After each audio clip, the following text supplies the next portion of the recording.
Hello everyone, आशा करता हूँ आप लोग बहुत अच्छे होंगे। आप सभी को राधे राधे। आज है 4 फरवरी और 4 फरवरी 2024 के हरियाणा करंट अफेयर इस वीडियो में हम लोग जानने वाले हैं। सेशन की शुरुआत करूं उससे पहले 4 फरवरी को एक डे सेलिब्रेट करते हैं, वो डे आपको याद रहना चाहिए। और 4 फरवरी को कौन सा डे सेलिब्रेट करते हैं? वर्ल्ड कैंसर डे सेलिब्रेट किया करते हैं आज ही के दिन। अच्छा सर, कैंसर डे सेलिब्रेट करते हैं तो कैंसर डे क्या मतलब क्या है? मतलब ये है कि लोगों को अवेयर करवाया जाता है कि किन किन पार्ट से कैंसर होता है, तो उस कैंसर या उस चीज़ से कैसे बचा जाए। और इस बार का थीम क्या है? इस बार का थीम है क्लोज द केयर गैप। आप कहोगे sir close the care gap तो ना साल 2022 का भी थीम था, 23 का भी था और 24 का भी है, तो क्या सेम ही है? हाँ सेम ही है, साथ के साथ एक जो लाइन है, टैग लाइन है, वो चेंज हो रही है। वो है close the care gap, everyone deserve access to cancer care. मतलब हर कोई कैंसर केयर करवा सके, और वो अपने आप में डिजर्व भी करता है वैसे भी देखा जाए तो, क्योंकि इसके इलाज बहुत महंगे होते हैं, तो थोड़ा उसको इजी बनाया जा सके, ये गवर्नमेंट का भी लगातार प्रयास है। वैसे हरियाणा में 3rd और 4th स्टेज के जो कैंसर पेशेंट है ना, उनको 3,000 रुपये जो है ना पर मंथ दिए जाते हैं एज ए पेंशन। जैसे बुढ़ापा पेंशन मिलती है उस टाइप से समझिएगा आप लोग ये। और कैंसर से रिसेंट एक बहुत इम्पॉर्टेंट जो है ना, वो बहुत इम्पॉर्टेंट सी न्यूज़ जो है ना वो चल रही है फाइनल फिलहाल के लिए। जैसे पूनम पांडे का मामला आप लोगों ने देखा होगा, सुना होगा। वो पहले दिन तो कह रही है कि मैं मर गई, मतलब मैं तो क्या मर गई, न्यूज़ आई कि पूनम पांडे सर्विकल कैंसर की वजह से मर गई। लेकिन बाद में अगले दिन जिंदा होके, या यूं कहिएगा जिंदा तो ठीक है, प्रकट होके सबके आगे कही मैंने तो लोगों के बीच में अवेयरनेस फैलाने के लिए ये मामला रचा था। हालांकि ये सर्विकल कैंसर का मामला आप लोगों के कानों में कब से आना स्टार्ट हुआ था, तो ये मामला वैसे कोई नया तो नहीं है, बहुत पुराना है, लेकिन इतनी अवेयरनेस इसके लिए शायद नहीं थी पहले, मैं कह सकता हूँ। जहां अब 1 फरवरी से आनी स्टार्ट हुई है। 1 फरवरी को क्यों? आपने बजट पढ़ा होगा, तो बजट में मैंने निर्मला सीतारमण जी के द्वारा बीच में एक बात कही गई, हेल्थ वाले सेक्शन में पहली बात कही गई है कि 9 साल से 14 साल तक के बच्चियां जो है ना, उनको सर्विकल कैंसर ना हो पाए, इसलिए हम लोग एक वैक्सीनेशन प्रोग्राम है ना वो चलाएंगे, एक बड़े लेवल पे चलाएंगे। अब आप कहेंगे सर 9 से 14 साल की बच्चियों पे ही ये प्रोग्राम क्यों चलेगा, उसकी वजह क्या है? उसकी वजह ये है कि ये जो एक्चुअली सर्विकल कैंसर होता है, ये ह्यूमन पापिलोमा वायरस या HPV इसकी वजह से होता है, ये HPV की वजह से होता है। तो ये वायरस जो है, ये एक्चुअली सेक्सुअल इंटरकोर्स के बाद में जल्दी स्प्रेड होता है। और इस एज के अंदर क्या है कि सेक्सुअल इंटरकोर्स वाला जो है ना आपका बॉडी के अंदर चेंजेस नहीं होते, कह सकते हो आप लोग, या सेक्सुअल इंटरकोर्स का जो है ना वो प्रोग्राम नहीं होता। तो इसी करके जो है ना आप कह सकते हो कि इस एज में तो ओवम भी मैच्योर नहीं होता है। तो इस कारण जो है ना, अगर यहाँ पे ये वैक्सीनेशन लग जाए तो कह सकते हो आप लोग कि ये इस वायरस को स्प्रेड होने से रोका जा सकता है। तो एक तो पॉइंट सरकार यहाँ पे एक बात कर रही है, तो सर इसकी कोई वैक्सीनेशन नहीं बनी हुई क्या अभी? हाँ, इसकी वैक्सीनेशन अभी के लिए बनी हुई है। सीरम इंस्टीट्यूट ने बना रखी है ऑलरेडी।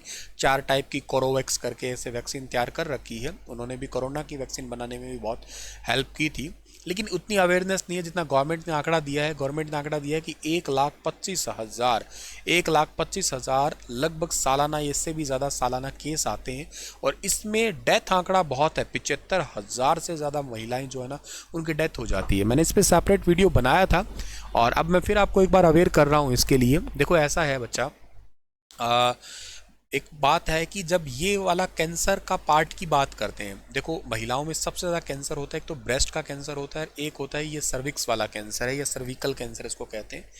ये कुछ ऐसे पॉइंट है, ये समाज का न जाने कैसा हिस्सा या कैसा रूप है, मैं तो खैर क्या कहूँ इस बारे में, लेकिन शायद आप मेरी भाषा को समझ पाएँ। थोड़ा बोल्ड होना पड़ेगा आपको।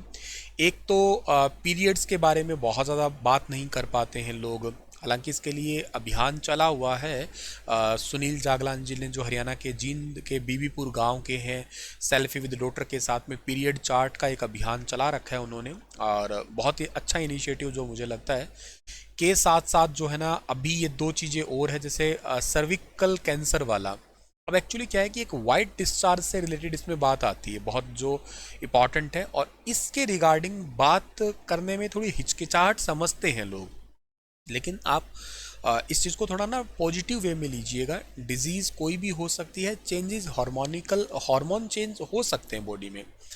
अब ऐसा है कि कुछ बुद्धिजीव कहते हैं कि वाइट डिस्चार्ज एक नॉर्मल चीज़ है। मैंने कल भी उस पर वीडियो बनाई थी, तो किसी एक बहुत ही बुद्धिजीवी इंसान ने उस पर कमेंट कर रखा था। हालांकि मैंने उसको ब्लॉक कर दिया था उसी टाइम पे कि ऐसे फितूरियत को रखना ठीक भी नहीं है चैनल पे, कि ये वाइट डिस्चार्ज होना नॉर्मल चीज़ है, तो ये कोई बड़ी डील नहीं है, उसका ये कुछ कमेंट था। पर एक्चुअली ये है मेरा कहना कि वाइट डिस्चार्ज होना नॉर्मल चीज़ नहीं है, इसको हल्के में नहीं लेना चाहिए। अगर देखो नॉर्मल होता है वो आपको पता है, नॉर्मल का मतलब क्या है कि पीरियड से एक दिन पहले है हो रहा है, पीरियड के 2-3 दिन बाद भी हो रहा है, ठीक है, इट्स फाइन, कोई इशू नहीं है। पीरियड के लगभग डे होते हैं 5, तो मान लेते हैं कि ये महीने भर में आपको 5 के बजाय 10 दिन भी हो रहा है, ठीक है, ओके, नॉर्मल है ये। बट अगर आपको 30 डेज ही हो रहा है तो इट मीन्स ये नॉर्मल नहीं है, ये अब नॉर्मल है। आपको इसके बारे में सोचना चाहिए। मैं एक एजुकेशन प्लेटफॉर्म पे आपको पढ़ा रहा हूँ इस वीडियो के माध्यम से, तो एक आपको अवेयरनेस का भी मेरा फर्ज बनता है, मेंटोर भी हूँ मैं आपका, तो आप मेरी बातों को पॉजिटिव लीजिएगा। तो इस चीज़ में अब क्या होता है, ये एक बहुत भयानक रूप ले रही है। सर्विकल आप कैंसर को पूरा पढ़ो तो ये ऐसा नहीं है कि 1 साल में, 2 साल में, 3 साल में होता है। ये एक्चुअली 20 से 25 साल, 30 साल, 35 साल, इस एरा के बाद में, इतने सालों से लगातार अगर ये होता है ना, उसके बाद ये रूप लेती है बीमारी। तो ये आंकड़ा एक्चुअली मेडिकल आंकड़ा है, मेडिकल प्रूवन है। तो अगर ये है तो इसमें फाउल स्मेल, बहुत ऐसे अजीब सी बदबू आना, शरीर से बदबू आते रहना, लिक्विड पार्ट हमेशा ऐसे चिपचिपाहट सा महसूस रहना, तो ये चीज़ का थोड़ा ध्यान रखना। इसके लिए आपको डॉक्टर से कंसल्ट करना चाहिए। के साथ साथ जो है ना, आप घरेलू देसी जितने भी नुस्खे हैं आजकल तो बहुत सारी जगह पे इजीली आपको अवेलेबल हो जाते हैं गूगल सर्च करके, तो आप उनसे रिगार्डिंग मतलब ऐसा कर सकते हैं। ये एक आपका तरीका हो सकता है, ठीक है ना। डरना नहीं है, मैं डरा भी नहीं रहा हूँ आपको, जस्ट अवेयर कर रहा हूँ। आई विश आप इस बात को समझें। सेकंड, पीरियड से रिगार्डिंग, ठीक है ना, इसमें भी चेंजेस देखने को मिलते हैं बहुत सारे, जैसे फ्लो होना, ओवरफ्लो होना, मूड स्विंग्स होना। तो मूड स्विंग्स को खैर एक्चुअली समझना पड़ता है, क्योंकि बहुत, मैं बॉयज़ को कहना चाहूँगा यहाँ पे इस जगह पे, भाई गर्ल्स के इन डेज़ में आपको बहुत ज़्यादा हेल्प रखनी चाहिए आपके घर में। अगर सिस्टर है, मदर है, तो मतलब, क्योंकि पता है क्या, ये जक ना पड़ने वाला दर्द बोलते हैं इसको, बयान नहीं किया जा सकता इस पेन को। मतलब आप कह नहीं सकते कि मेरा ये दर्द है, या कोई दवाई ले लो, सर दवाई इसमें काम नहीं करती, बहुत ज़्यादा दवाई लेना ठीक भी नहीं होता है। तो मतलब ये बहुत ही वियर्ड कंडीशंस होती है। और फर्स्ट के 3-4 डेज, कुछ स्टेट ऐसे हैं, लाइक जैसे भारत का एक केरल एकमात्र ऐसा राज्य है जो कि पेड लीव दे चुका है इसके ऊपर। मतलब इन 4-5 दिनों के अंदर आपको छुट्टी आप कर लो, क्योंकि काम करने का तो बैठ नहीं सकते आप, बैठने पे आपका फ्लो बहुत ज़्यादा हो जाएगा, चलोगे तो आपके लीक होंगे, कपड़े ख़राब हो सकते हैं, मतलब बहुत सारी प्रॉब्लम होती है। तो इस कारण वो क्या है कि केरल ने क्या कर दिया, केरल ने इसके ऊपर पेड लीव दे दिया। स्पेन ने भी ऐसा किया है, ठीक है ना। दुनिया में वैसे और भी बहुत देश कर चुके हैं, जिम्बाब्वे कर चुका है ऐसा, ठीक है, केरल कर चुका है, भारत का राज्य ऐसा। सो और भारत, अपने हरियाणा का गुरुग्राम का बताता हूँ एक करंट अफेयर, ये भी आपने पढ़ा होगा मुझसे। दुनिया का पहला ऐसा शहर है जिसने बसेस के अंदर, सरकारी जो बस, जितने भी बसेस है उनमें पैड देना स्टार्ट कर दिया। मैंचुरेशन सिटी के रूप में इसको अवॉर्डेड किया गया था थोड़े समय पहले ही, मैंने भी करंट अफेयर पढ़ाया था, आपको हो सकता है। में कोई वुमेन है, अब पीरियड्स का अनसर्टिनिटी बहुत रहती है, सर ये तो फिक्स होते हैं, पहले से पैड साथ में रखने चाहिए, नहीं ऐसा नहीं होता है भाई। कोई महीने की तारीख 18 है तो हो सकता है नेक्स्ट टाइम ये तारीख 15 हो जाए, नेक्स्ट टाइम हो सकता है ये तारीख 21 भी हो जाए, तो अनसर्टिनिटी बहुत होती है। तो अगर इन बसेस में ट्रैवल कर रहे हैं गुरुग्राम में, तो प्रॉब्लम अगर हो, ऐसी सिचुएशन हो, तो वहाँ पे आप पैड फ्री में ले सकते हैं। और इसके साथ साथ आपको मैं एक और योजना भी बताता हूँ। आपको पता है बेटी बचाओ बेटी पढ़ाओ योजना है, अपने हरियाणा से ही स्टार्ट की हुई। इसके साथ स्मृति ईरानी, भारत केंद्र महिला एवं बाल विकास मंत्री, उन्होंने क्या कहा है कि बेटी बचाओ बेटी पढ़ाओ योजना के साथ साथ मासिक धर्म स्वच्छता, इसको भी जोड़ दिया जाए। अक्टूबर 2022 के अंदर ही जो है इस चीज़ को ऐड ऑन कर दिया था।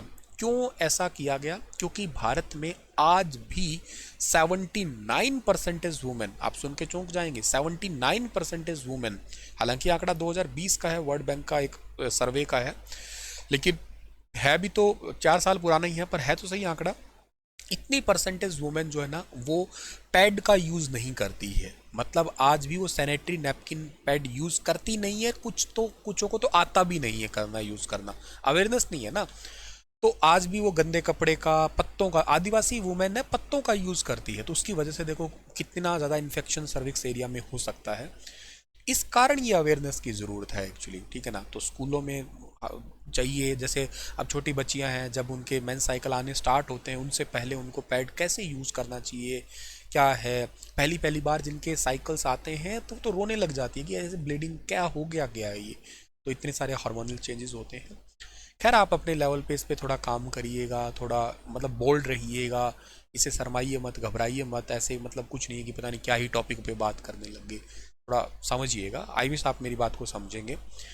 खैर आगे बढ़ता हूँ, कहीं सोचे सर इतना ज़्यादा आज इस पे कैसे भूल गए थोड़ा। खैर कैंसर डे है तो यही अवेयरनेस है, कैंसर डे सेलिब्रेट करने का मतलब अवेयरनेस फैलाना, यही अवेयरनेस है।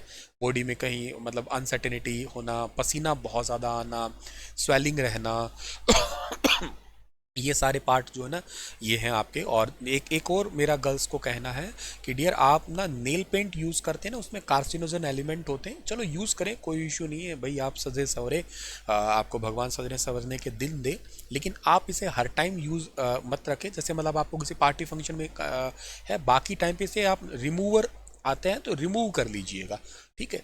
मतलब आप इसको परमानेंट लगाए मत रखिएगा, कईयों का ऐसे बहुत रहता है कि वो हमेशा लगाए ही रखते हैं, तो ऐसा मत रखिए क्योंकि उसमें बहुत सारे केमिकल्स होते हैं, ये साइंटिफिक प्रूवन है।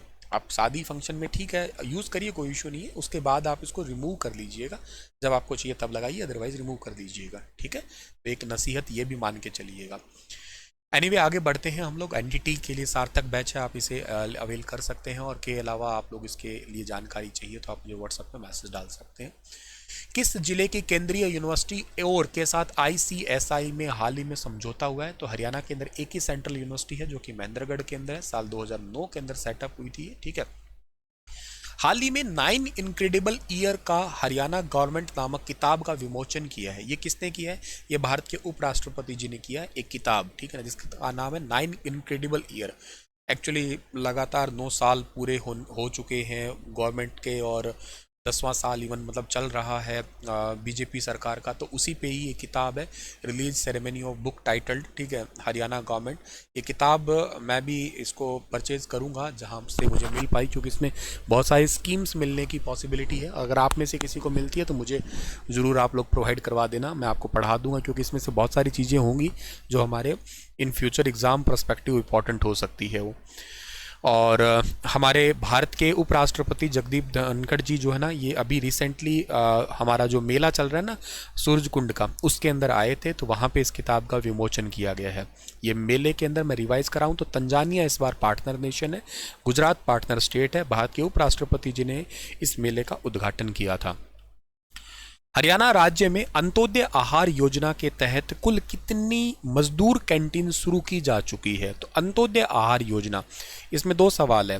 पहली तो बात है कि हरियाणा के अंदर मजदूर कैंटीन किस योजना के तहत खुली है, तो आंसर रहेगा आपका अंत्योदय आहार योजना। दूसरा सवाल है कि टोटल कितनी खुल चुकी है, तो टोटल रहेगी 127, यानी कि ऑप्शन नंबर बी इस सवाल का ठीक है। और इसके अंदर खाना कितने रुपए में मिलता है? इसके अंदर खाना मिलता है केवल 10 रुपये में। गरीबों के लिए खाना देने के लिए बहुत इंपॉर्टेंट योजना है, और इसको पौष्टिक खाना है। बेसिकली क्या है कि जो मजदूर है, दूर दराज से आते हैं, लेबर है, उनके पास में इतने पैसे नहीं होते हैं कि वो खाना खा सके, क्योंकि होटल के ऊपर तो आप समझ सकते हैं कि कम से कम लगभग लग ही जाते होंगे 80 से 100 रुपये, तो बेसिक से बेसिक भी खाना खाएं तो इतना रुपए देने के सक्षम नहीं होते, इसलिए 10 रुपये में उनको भरपेट खाना खिलाया जाता है। इस योजना का सीधा सा मतलब यही है बस, ताकि मजदूरों का हेल्प हो सके और उनको पौष्टिक खाना भी दिया जा सके। हरियाणा राज्य में सोलर वाटर पंपिंग सिस्टम पर किसानों को कितने परसेंटेज की, मतलब 75% की सब्सिडी मिल रही है? वैसे इसमें 75% में ना वैसे दो आंकड़े हैं, अकेला राज्य नहीं दे रहा, ये सेंट्रल स्पॉन्सर्ड स्कीम है हरियाणा के लिए, तो जिसके अंदर जो सेंटर है वो 30% दे रहा है इसमें, और स्टेट जो है ना वो दे रहा है इसके अंदर 45% दे रहा है आपका, तो दोनों मिला के 75% मिलते हैं ये। और इस स्कीम का नाम है प्रधानमंत्री कुसुम स्कीम है, ये ध्यान रखना आप लोग। अब प्रधानमंत्री कुसुम स्कीम जो है ना, ये सोलर, आपने आजकल देखा होगा कि हर जगह पे ये बेसिकली कुसुम स्कीम का बोलबाला खूब अच्छे से तरीके से चला हुआ है, या लोगों ने खूब हर जगह पे इसके सोलर पंप लगा भी रखे हैं। वैसे इसमें कुसुम का फुल फॉर्म भी है, कुसुम का फुल फॉर्म है इसमें प्रधानमंत्री किसान ऊर्जा सुरक्षा एवं उत्थान महाअभियान, ऐसे करके इसका पूरा फुल फॉर्म भी है आपका। प्रधानमंत्री, पीएम तो लिख दिया हमने, उसके बाद में क्या, किसान ऊर्जा सुरक्षा एवं उत्थान महाअभियान, ऐसे इसका पूरा फुल फॉर्म है। ये फुल फॉर्म याद रहे तो ठीक है, नाम याद रहे तो चलेगा, बाकी प्रधानमंत्री कुसुम योजना जरूर याद कर लीजिएगा आप लोग यहाँ पे, ठीक है ना। अच्छा, इसके बाद में जो है ना, आप लोगों को एक बात और याद रखनी है कि ये प्रधानमंत्री कुसुम योजना जो है आपकी, इसके तहत अभी नया मतलब पोर्टल, ये हर साल में 2 या 3 बार जो है ना ओपन किए जाते हैं। 19 जनवरी से 29 जनवरी तक पोर्टल है, अगर कोई नए सोलर पंप जो है ना लेना चाहता है तो।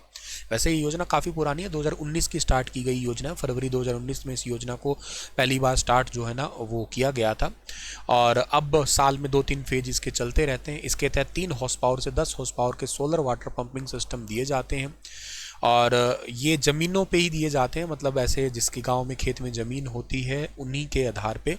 पहले सर्वे करवाने आते हैं। ये मैंने अपने खेत के अंदर ये सोलर सिस्टम लगवा रखा है, इसमें मैंने लगवा रखा है अपने घर पे 7.5 kVA का, 7.5 किलो, इसमें 20 प्लेट की मतलब पूरा टोटल ये प्लेट सिस्टम है। और अब तो मैंने इसको कंप्लीट कन्वर्ट कर लिया है सोलर, वो एक सरकार की तरफ से इसके अंदर एक किट भी मिलती है, इससे आप घर के अंदर भी बिजली चला सकते हो।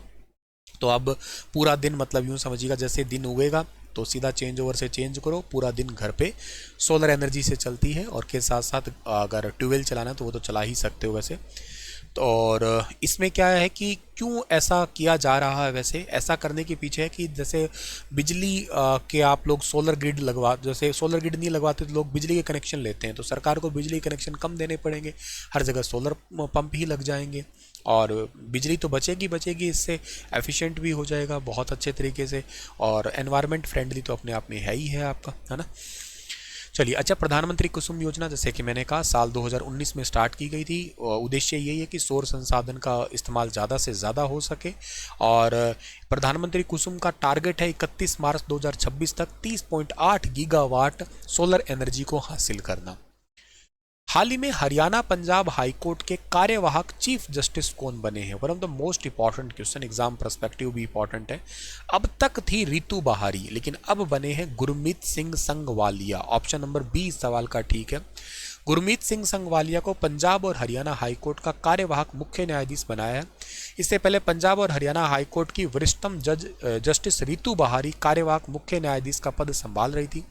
इन्हें उत्तराखंड हाईकोर्ट में मुख्य न्यायाधीश के रूप में जो है ना वो पद खाली हो गया था, इसके बाद में इनको तो अपॉइंट कर ही दिया, और हाईकोर्ट ने जो है ना वरिष्ठतम न्यायाधीश जो संगवालिया साहब हैं इनको मुख्य न्यायाधीश के कार्यवाहक के रूप में अपॉइंट किया है।